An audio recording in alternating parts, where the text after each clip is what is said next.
Նախագահ, Հայաստանի Կոմունիստ կուսակցության փոխնախագահ Լևոն Զուրաբյանի հետ, պարոն Զուրաբյան, առիթ ունեցել ենք լսելու ձեր տեսակետը հայ-ամերիկյան, այսպես կոչված բանակցությունների շրջափուլի մասին։ Ամեն դեպքում այսօրվա օրակարգին անդրադառնալով, ինչ եք կարծում, արդյոք ԱՄՆ փոխնախագահը կարձագանքի կանսա պահանջողների ձայնին եւ այո, ինչ որ մի օր ականատես կլինենք, որ Ալիևյան ռեժիմի զոհերը մեր գերիները, մեր հայրենակիցները կվերադառնան եւ այո, ինչ որ առումով կհարգվեն նաեւ Հայաստանում մարդու իրավունքները։ Գիտեք, դա վաղուց ուշացած արդեն նախաձեռնություն է, որովհետեւ գիտեք, որ Թրամփն էլ ինքը խոսեց դրա մասին այն օգոստոսի 8-ի հանդիպման ժամանակ, բայց դրանից հետո առանձնապես բան չփոխվեց։ Եվ ես կարծում եմ, իհարկե տրամաբանական է, որ այն մարդիկ, ովքեր ստանձնել են ինչ-որ իմաստով այս խաղաղության երաշխավորի դերը, նրանք պետք է նաև լուծեն այսպիսի հարցեր, որը իրականում մեր մեջ ասած շատ մեծ հարց է մեր համար, բայց շատ փոքր հարց է այս աշխարհաքաղաքական, այս մեծ խնդրի մեջ ներգրաված ուժերի համար։ Եվ անգամ կարելի է զարմանալ նրան, որ մինչև հիմա այդ հարցը լուծված չի։ Եվ դա է մեզ բերում այն, գիտեք, զարմանքի կամ կասկածների խաղաղության մասին պնդումների վերաբերյալ, որ ասում են խաղաղությունը հաստատվել 1.5 տարի չեն կրակում, այս կողմ, այն կողմ, բայց մենք գիտենք, որ հակամարտությունը լուծված չի։ Մենք գիտենք, որ Ադրբեջանը շարունակում է հրաժարվել իր ստորագրությունը այդ խաղաղության պայմանագրի տակ դնելու քայլից։ Ադրբեջանը շարունակում է պահանջել 300,000 ադրբեջանցիների վերադարձ դեպի Հայաստան։ Ադրբեջանը շարունակում է պահանջել անկլավների վերադարձը, որոնք նստած են մեր ստրատեգիական ճանապարհների վրա։ Ադրբեջանը շարունակում է հակահայկական հիստերիան։ Ընդհանրապես պետություն է կառուցված, որի հիմքում դրված է որպես ասենց ասեմ, այդ պետությունը կառուցող փիլիսոփայություն դրված է հակահայկականությունը։ Ու դա շարունակվում է դասավանդման մեջ, ռոպագանդայի մեջ եւ այլն եւ այլն։ Հիմա սա խաղաղություն է։ Ստացվում է, որ մի կողմը ամեն րոպե խոսում է խաղաղության օրակարգի սպասարկման մասին, այդ մի քիչ զավեշտալի ձևակերպում են գտել, իսկ մյուս կողմը շարունակում է հակառակորդին հարիր ճնշումները Հայաստանի վրա, նաև մեր ներքաղաքական կյանքի վրա, եթե մենք խոսենք այն պահանջի մասին, որ իրանք պահանջում են սահմանադրական փոփոխություններ անել Հայաստանում։ Ասում են իրենց պահանջին մենք չենք նայում, Արդարադատության նախարարը վերահաստատեց վերջին Ասուլիսուն Գալյանը, որ ամենևին իրենց պահանջով չի եւ վաղուց էին մտադրված փոփոխել, բարեփոխել։ Այդ դեպքում թող բարի լինեն իշխանությունները բացատրեն, թե ինչի են փոխում սահմանադրությունը։ Նրանք ստեղծեցին բազմաթիվ սահմանադրական հանձնաժողովներ, խմբեր, փորձագիտական ինչ-որ ժողովներ եւ այլն, բայց մինչեւ հիմա չեն ասում, որ ինչ են ուզում փոխեն այդ սահմանադրությունը։ Իրականությունը հետեւյալն է։ Իրանք չունեն որևէ պատկերացում, թե ինչ են ուզում փոխեն այդ սահմանադրության մեջ։ Իրանց միակ նպատակը Ադրբեջանի պահանջի կատարումն է։ Հենց դրանով է պայմանավորված այս բանը ուղղակի բացակայությունը որևէ գաղափարի, թե ինչու են ուզում փոխեն սահմանադրությունը։ Օրինակ մենք ասում ենք ինչու է պետք փոխել սահմանադրությունը, եւ մեր ընտրական գլխավոր պահանջներից եւ առաջարկներից մեկն է, որ պետք է վերադառնալ կիսանախագահական համակարգին, նորից ունենալ նախագահ, կառավարություն առանձին, որովհետեւ դա ինքնին օրինակ կնպաստի հակակշիռների եւ զսպանակների համակարգի ձևավորմանը, որը կբացառի այն անձնիշխանության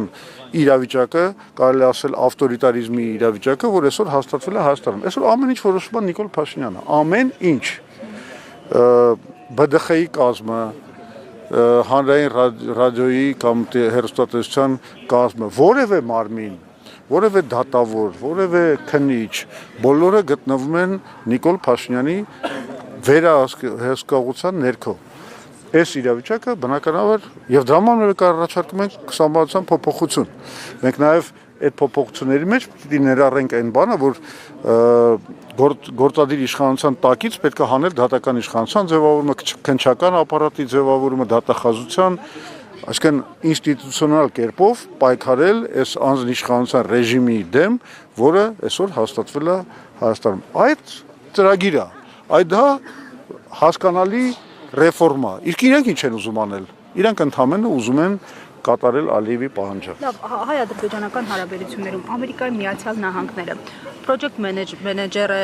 թե երաշխավոր է, թե միջնորդ է, ինչ է ըստ ձեզ։ Իրականում սա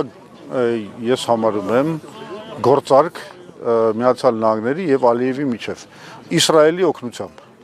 որովհետեւ ընդդեմ Իրանի եւ Ռուսաստանի սա իրական, այս պրոյեկտի, հա, իմաստը նա, որ իզոլացնել Իրանը, Ռուսաստանը, Հարավային Կովկասից եւ օգտագործել այդ Ադրբեջանի միջոցով այդ ելքը դեպի Միջին Ասիա։ Հասկանալի աշխարհական պրոյեկտ է։ Ձեզ մի բան էլ ասեմ, մենք շատ լավ գիտակցում ենք նաեւ հետեւել բանը, որ եթե մենք գալիս ենք իշխանության, մենք չենք կարող մերժել սա, որովհետեւ ինչքան էլ վատ բան սա լինի, բայց որևէ նորմալ քաղաքական ուժ գալով իշխանության չի կարող հրաժարվել միջազգայինորեն ստանձնված պարտականություններ, դե ինչ որ բաներ մենք արդեն ստորագրել ենք, արդեն ոչ, այդտեղ գալիս է ամենակարևոր առաջարկը, որ մենք անում ենք։ Մենք համարում ենք, որ սա աշխարհակահական առումով բալանսավորված փաստաթուղթ չի, եւ ամենակարևորը, սա չի ապահովում Հայաստանի բանը ազատվելը Ադրբեջանի կախվածությունից։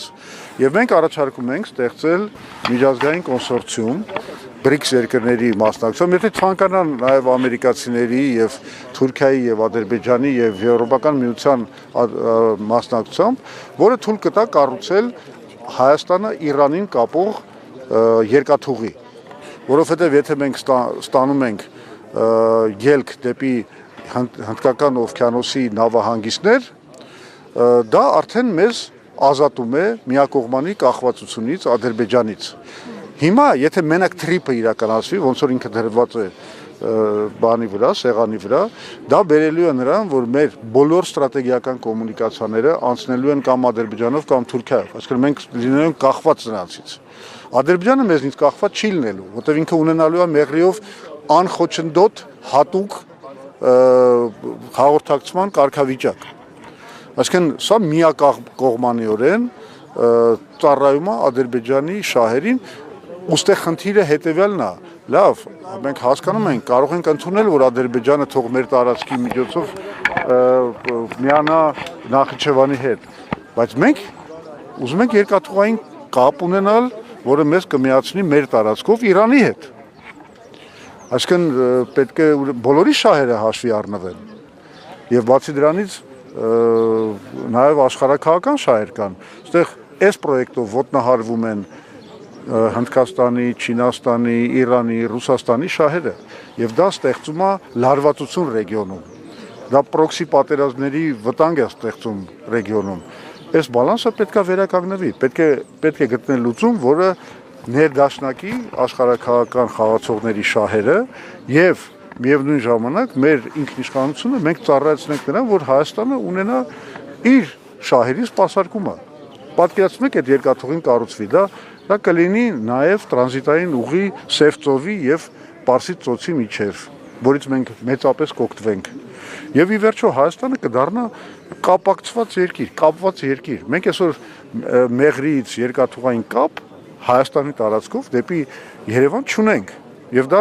լոգիստիկ խնդիրներ է ստեղծում, դա անվտանգության խնդիրներ է ստեղծում, որտեղ կտրված է Սյունիքը բանից Հայաստանից։ Այսինքն մենք բազմաթիվ խնդիրներ ենք լուծում, եթե կարողանում ենք օգտագործել մեր ինքնիշխանությունը, ու սա շատ կարևոր հարց է։ Այդ փաստաթղթում, որ ստորագրել են հունվարի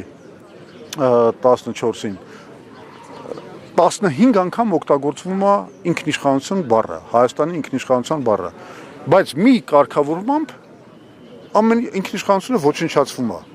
Երբ որ որոշվում է, որ այդ տարածքում, այդ Միջանցքի տարածքում միայն թրիփը իրավունք կունենա, բացառիկ իրավունք կունենա կառուցելու, չգիտեմ, ինչ որ բան պլանավորելու եւ այլն եւ այլն։ Այս հարցերը պետք է լուծել։ Մենք չենք կարող այսպեսի թերի խաղաղության պլանի մեջ մտնել։ Իսկ հարցերը ինչպես են պետք լուծել։ Բանակցություններով նախ պետք է ստեղծել առաջին քայլերից մեր լինելու է, երբ որ մենք գանք իշխանության, լինելու է միջազգային կոնսորցիումի ստեղծումը։ Մենք պետք է բանակցենք շատ կարևոր խաղացողների հետ, Ռուսաստանի, Չինաստանի, Հնդկաստանի, Իրանի հետ այդ կոնսորցիումի ստեղծման մասին։ Նորից եմ ասում, նաև հրավիրելով, եթե ցանկանում են արևմուտքի ներկայացուցիչները, Թուրքիան, Ադրբեջանը նույնպես կարող են մասնակցել, եթե ցանկանում են։ Այո։ Հնարավոր է հասնել միջազգային կոնսենսուսի, այն դեպքում, երբ ընդդիմադիր դաշտում է իսկ հնարավոր չի իրեն կոնսենսուսի հասնել եւ Նիկոլ Փաշինյանի հեռացրի շուրջ միասնական ճակատագրի։ Այսինքն դուք համարում եք լավատեսություն, որ երկրի, ասենք, պատասխանատու կառավարությունը ուզում է իր տարածքի վրա կառուցի կոմունիկացիա, որը սպասարկելու է իր շահերը, դա չափազանց մեծ լավատեսություն է։ Չէ, մեզ կներեք, եթե չէ, այստեղ սենց է, դու առաջարկ ես անում, եթե ամերիկացիք չեն ուզում մտնել այդ պրոյեկտի մեջ, թող չմտնեն, բայց մեր նպատակը շահերի ներդաշնակումն է, և մենք պարտավոր ենք նաև ինչ-որ բաներ, օգուտներ առաջարկել Միացյալ Նահանգներին, հիմա չեն ուզում, թող չմտնեն, Ընդհանրապես ես համարում եմ այս երկաթուղին անգամ եթե ոչ ոք չուզենա մտնել, Հայաստանի կառավարությունը պետք է իր վրա վերցնի, իր միջոցներով սարքի։ Այս պլանը